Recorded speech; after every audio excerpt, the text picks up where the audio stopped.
I actually know nothing about that woman. The last thing this country needs is a culture warrior.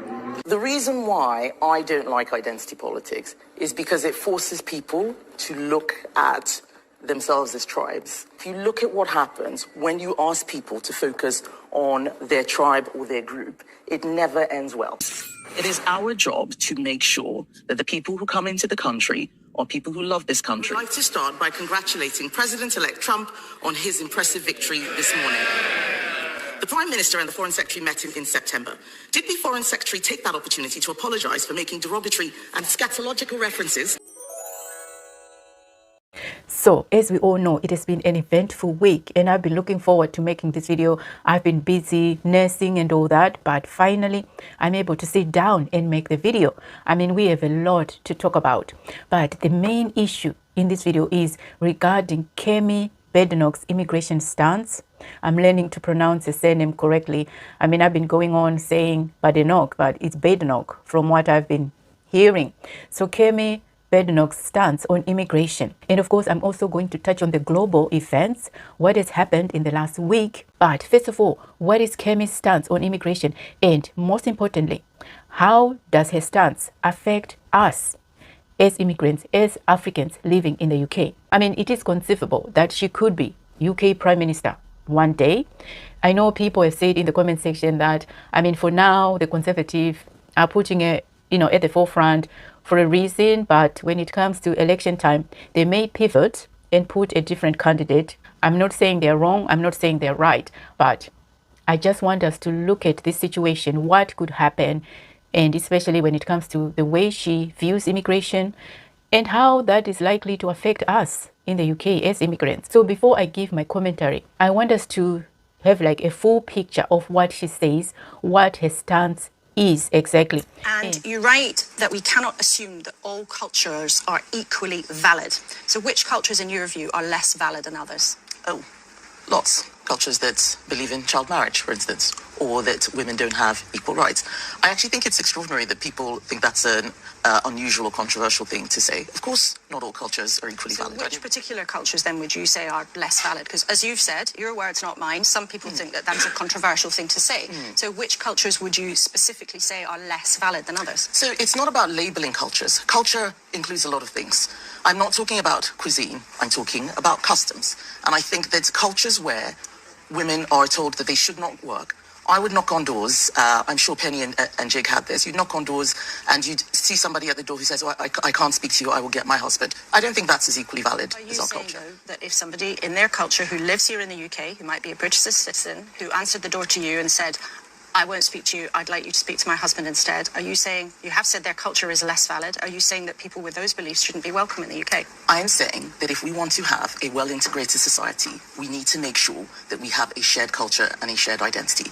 This is a multi-ethnic society. That's obvious. I'm a black woman sitting here talking to you. But there is a difference between being multi-ethnic and being multicultural. Now, in addition to what we've just heard, I want to read out a passage from The Guardian. So what she says in The Guardian, I mean, this came out a while ago, a little while before she was actually elected to be the leader of the Conservative Party, but that doesn't mean that her stance has changed. It hasn't changed. So it says here, Kemi goes on to say that our country is not a dormitory for people to come here and make money. It is our home, she wrote. Those we choose to welcome, we expect to share our values and contribute to our society. British citizenship is more than having a British passport, but also a commitment to the UK and its people. Now, when I'm looking at Kemi's immigration stance, to me as an African, as an immigrant who's settled now here, who's got a British passport, as I've read out, it suggests a more restrictive approach to immigration. I mean, looking at our situation as Africans and some immigrants as well from other countries, this may become a bit of a dilemma because I know for a fact, some of us come here on a temporary basis. We want to come, find work, make a bit of money, do something, go to school, go to university, acquire those all important skills, and then go back to our countries to inject what we've learned into our countries. We want to give back to our communities back home. Now, looking at Kemi's stance on immigration, the question then becomes, what are the implications to those Africans, to those other immigrants who come to the UK on a temporary basis with the intention of going back home someday? What does that mean exactly? Does that then mean that Africans who are coming to the UK will then need to rethink their approach if it means they're going to be restricted somehow, if it happens to be discovered that this is their intention? Does that mean that they are going to be deprived of that British citizenship? I mean, what exactly does that mean? So these are things to consider, because looking at Kemi's stance on immigration, as I said, she's looking at integration, cultural integration, in a different way. Her approach is different. She wants people who come to the UK to share the British values fully. What this could also mean is that the future policies, immigration policies, could favor, I'm using could because this hasn't happened yet, but looking at Kemi's stance, it suggests that this could happen. It is quite possible that her future policies could influence or could favor those immigrants who show commitment to the British values, to the British societal norms, because as we have heard in the clip earlier, she clearly states that not all cultures are equally valid, and she gave specific examples. I mean, we have heard the way she speaks. When she speaks on these issues, she doesn't mince her words, she doesn't stutter. She is clear on exactly what she's talking about, and she makes no apologies for that. And according to her, this is not a controversial thing to say. So that's why I say it is quite possible that her future policies could reflect this. So then, as immigrants, what does this mean? Especially if you're someone who sees being in the UK as a means to an end. If you're here on a temporary basis, or if you're a little bit hesitant to embrace the British values fully, and also if you're someone who is holding on to your ancestry, I'm thinking, how is this going to impact our dual loyalties and our ancestral ties? I know for a fact that Africans, most Africans anyway, because I need to qualify that. I can't just say Africans or immigrants. I need to qualify by saying some African immigrants living in the UK, or some immigrants have got strong connections to their homeland. I mean, I speak for myself as a Zimbabwean living in the UK. I have strong connections to my homeland because I keep up to date with what is happening there, and I participate in whatever way I can, and I visit my homeland as well whenever I can. So that bond for me will always be there. That's not to say I haven't embraced the British values or the societal norms. I fully embrace that, but at the same time, I also have maintained my roots, my culture, that original identity. I still have it. So as far as I'm concerned, I'm good. I mean, if I can do both, why not? I mean, I don't think that integration should suggest shedding one's identity totally, completely. Because if you relocate as an adult, I mean, realistically speaking, there are certain things that may be challenging when it comes to embracing a different culture and so on. So looking at the situation, this situation that I've just described, I'm asking myself, is this going to be at odds with the expectations if policies were to change? Because according to my opinion, the way I see it, what's more important, or the most important thing when it comes to this issue, is that one must balance staying connected to one's original country, one's original culture, and embracing the British values, the British societal norms, and so on. There needs to be a healthy balance.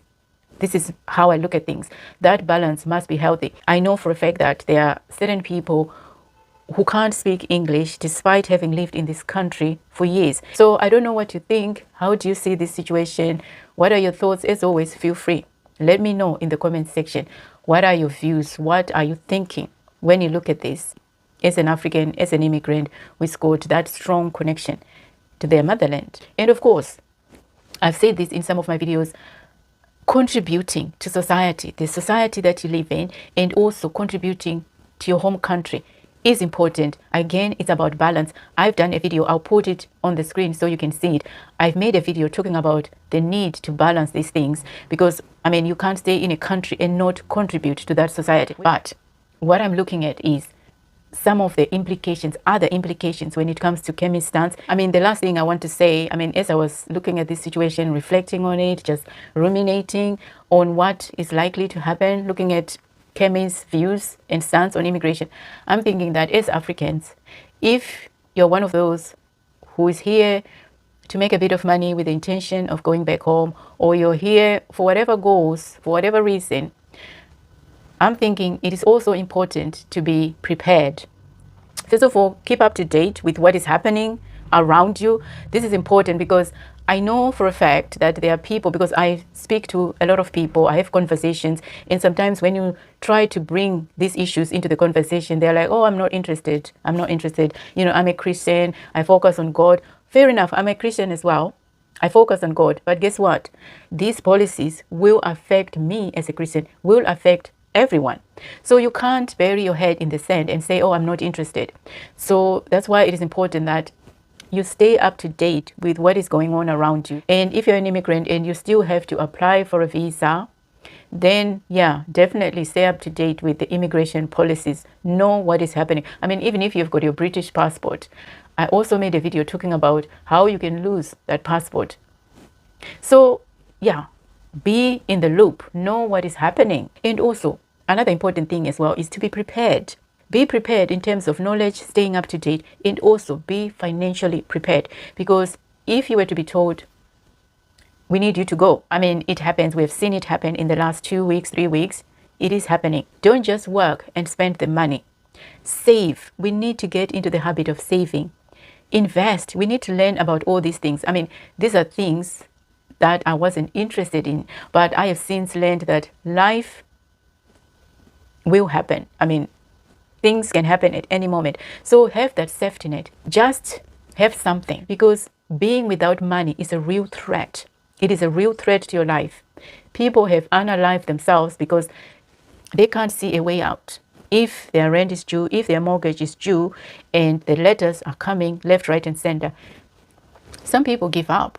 So yeah, have that financial readiness. And lastly, it's about mindset. Let us be prepared to adjust to these changes. I mean, if you live in a foreign country, and if you're an immigrant who's got a visa, who needs certificate of sponsorship to do your job, who needs this and that, then your mind should be prepared for any change that may occur. So be prepared to adapt, to adjust, to move with the times. So yeah, our mindset, and let us be resilient. I mean, you have to be resilient if you're an immigrant. I mean, this one is a no-brainer. Live your life in such a way that you're able to make informed decisions whenever those changes happen and they affect you. Live in such a way that you know exactly what to do, where to go to get the help that you need. I mean, there are unions out there. I always talk about the Citizens Advice Bureau. If your circumstances, your situation changes for whatever reason, and maybe there's a policy that is affecting you, know where to go. Stay informed and make the right decisions always. Always. So this is what I had to say when it comes to Kemi's stance on immigration. I don't know what you think, and as always, feel free. Now coming to the global events, what has happened in the last week. I mean, Trump won the US elections, Kamala lost. I mean, this one, there are people who saw this coming a mile away, and there are also people who were surprised that it happened. I mean, some people are saying that identity politics was Kamala's downfall. I mean, I don't agree, because Trump also played that card. But what I'll say is, if you're campaigning, I mean, if I were campaigning, I would try by all means to bring policies to the forefront and to win people's hearts, not by emphasizing on who I am as a black person. That's why I like Kemi. Kemi is not playing that card. She's not putting emphasis on her color. Rather, she's focusing on the policies that work for the British society, for Britain. So that is why she won, I think, in my view. That is why she's a formidable force. I think if you're a leader, focus on your policies, on how you're going to help everyone, the people of your country. Don't base it on religion, on ethnicity, on tribe. You know, just be a leader of everyone.